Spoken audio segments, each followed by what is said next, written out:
તો એલ્યુમિનિયમના વાસણનો ઉપયોગ દરેકના ઘરમાં થતો હોય છે, પરંતુ અમુક ટાઈમ પછી એલ્યુમિનિયમના વાસણ કાળા થઈ જતા હોય છે અને એના ઉપરની જે શાઇન હોય એ જતી રહે છે.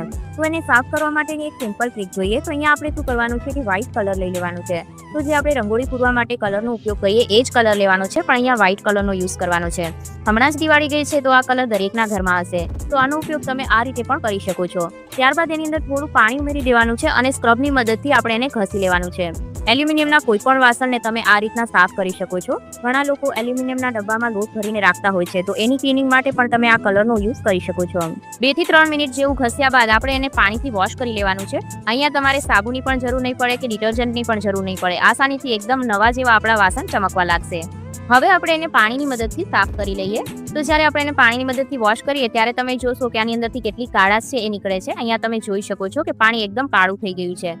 તો આને વોશ કરી લીધા પછી તમે જોઈ શકો છો કે વાસણ કેટલું સરસ રીતના ચમકવા લાગ્યું છે.